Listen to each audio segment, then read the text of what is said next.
Good afternoon, everyone. Imagine it's 2033, 10 years down the line. All of you have completed your education from the top universities of the country.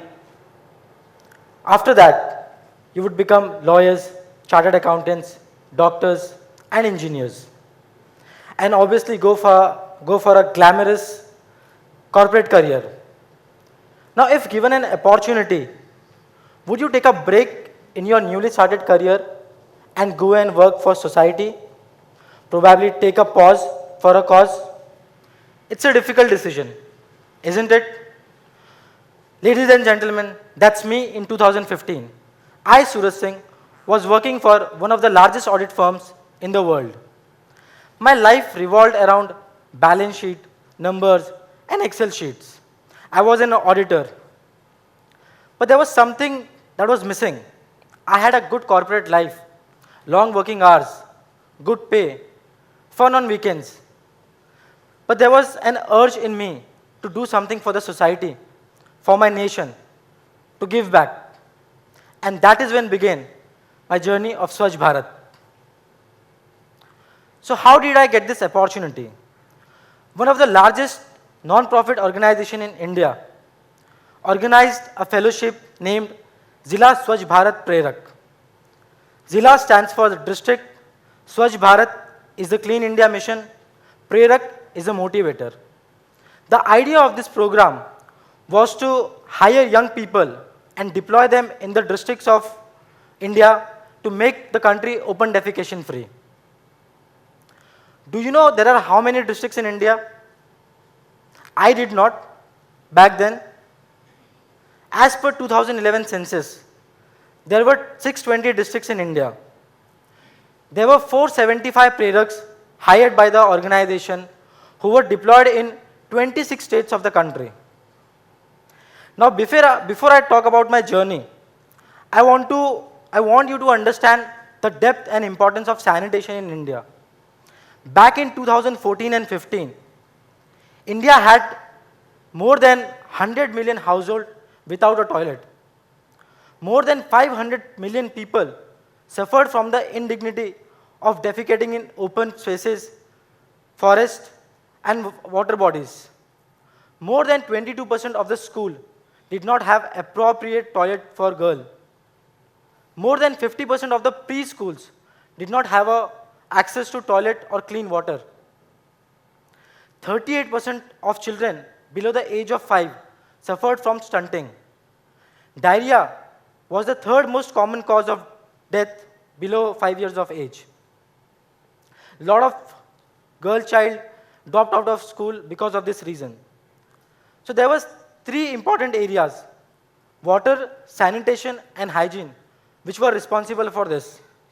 Swachh Bharat was not just about cleanliness, it was much beyond that. Now I want to focus on the monumental scale of this project. We had a target to make India open defecation free and build 100 million toilets, more than 100 million toilets.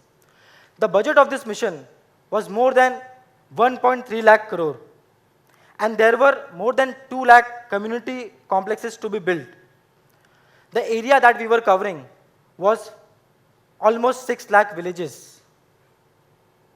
The mission was launched by the Honorable Prime Minister on 2nd of October 2014 with the targets to be achieved by 2nd October 2019, which coincided with the 150th birth anniversary of Mahatma Gandhi. Before we were deployed in the district, we had to go a 3-day training in Delhi. There we were taught how the government functions, what would be our role, and most importantly, the boost that we have to give to the mission. All of us were excited, felt amazing. Everything was theoretical until then, simple. But what lied ahead was the most challenging, impactful journey of our lives. Moving to my district, while I was allotted the district of Raebareli in Uttar Pradesh. While I was moving to my district, I got the news that my district collector got transferred. That was my first encounter of how government works, the whole system. All my research about my supposed to be boss went into vain. So let me give you some statistics about the district where I was posted. Raebareli is a small district in Uttar Pradesh. It had the population of more than 25 lakhs. There were 6 tehsil, 18 blocks, 989 gram panchayats, and more than 1500 villages. Our target was to build more than 2 lakh toilets. I loved playing with numbers, but these numbers blew me away. I could see how the government was implementing this mission on a large scale, and I knew the responsibilities I had on my shoulder. Now I would like to talk about the challenges, how I overcame them, and what I learned. Challenge number 1 was meeting new people and rebuilding the team. As I entered my office on the first day, which had no infra at all, no AC, no cooler, we just had a fan. I met new people. They looked at me with an apprehension. They thought I'm a whistleblower from the central government who would monitor their work and then report back to the ministry. I wanted to win their trust. I understood their problems. I explained them why I was there and how all of us could achieve what we wanted to achieve.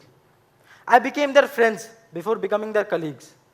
But this was not all. I was also facing an issue. There were a lot of people who were involved in office politics and were not focused on the work. I had to let them go. I still remember that day. I took 30 interviews in a day from morning 9 till 7 in the evening. And I did not have the power to remove them, but I knew my seniors, the government officials, have that power.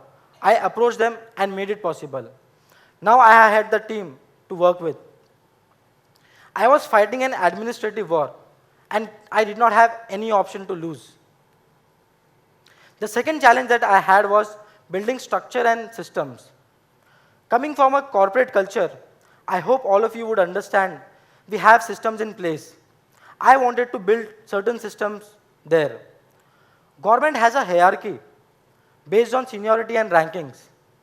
Government also has the resources, but is it efficient and effective? Well, that depends on a lot of factors. I had to streamline the entire operations. What I did was introduce cloud-based file sharing system. Communication was an important factor. We had a lot of WhatsApp group to monitor the daily activity. I divided role and responsibilities of each member in my team. I also introduced data analysis for my tech team to work on the data. I also introduced a complaint redressal system for the citizens. The third challenge was behavior change and awareness program. I want to ask everyone sitting here, let's say if I offer you $5,000 and tell you to change a habit, would you change the habit? Probably not, unless you're completely convinced. Old habits die hard. Now we knew people were given grants from the government to build a toilet, but they were still not using the toilet and going out and defecating in open. We had to trigger them. We triggered them with the CLTS approach, community-led total sanitation, which is used to improve hygiene practices in rural India. This was one such triggering tools which I performed in a village. I did this for more than 20-30 villages. We also had sanitation where we displayed all the important message on sanitation and why it is important to use the toilets. Here you can see all the school children along with the villagers watching the videos on sanitation van. We also had national level popular campaigns. One such campaign was Darwaza Band Karo, which involved Bollywood celebrities giving out a message. There was also a movie on this subject, Toilet. I had the opportunity to interact with the cast of the movie and give them a feedback from the ground level so that they could spread the message on a larger scale. The movie was all about behavior change. Another campaign that we have was Izzat Ghar. Everyone who had a toilet the toilets were given the name as Izzat Ghar, which means a respectful house. Now we wanted to make this a people's initiative. I, I trained more than 500 Swachhagrahis. Swachhagrahis, as we call it, sanitation warriors. These were the training programs that I had to do. We hired Swachh Bharat interns. We had people working on social media. We had school children participating in various programs. We had corporates who were contributing to the mission in some way or the other. We truly made it a people's initiative. Now I would like to talk about the most special part of my journey, the field visit, where I got to visit various villages in my district. I visited the least developed district and the most developed district. It was an amazing experience to talk to the people, understand their perspective. The remarkable simplicity and resilience of the villagers, despite all the adversities that we have. I also understood the challenges and the opportunities we have in our rural India. I learned the true essence of community, the strength of togetherness, and the importance of sustainability while visiting the villages. Some pictures from my visit. I had to do certain verification. I enjoyed and truly saw the beauty of the country. This was my Swadesh movement. That is why I call it the most special period of my journey. It was a thrilling roller coaster ride for all of us, probably a practical MBA. No education would have given me this experience. But it doesn't end here. My one decision to work for the society opened many doors for me. I was invited by the ministry to work on the Prime Minister event, which was live telecasted on a national television. My parents, sitting in Mumbai, saw me on the television and were proud of me. These are the moments that we live for. I was also a part of the delegation which visited from Uttar Pradesh to the state of Karnataka. We visited 2 ODF districts. We saw how they brought the change, the best practices they adopted, and learned from them. As Steve Jobs says, you cannot connect the dots by looking forward. You can only connect them by looking backward.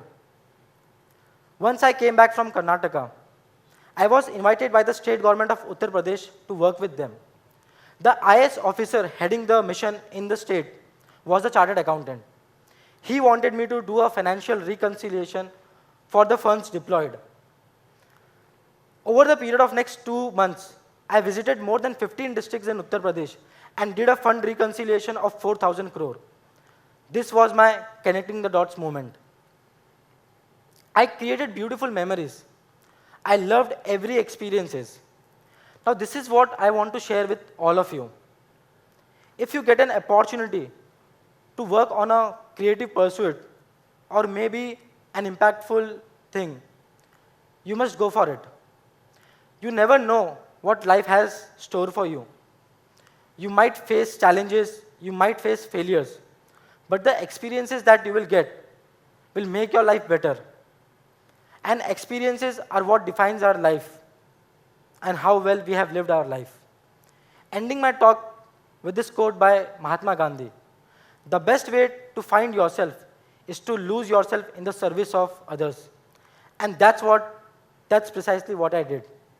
Thank you for being a part of my journey. Thank you.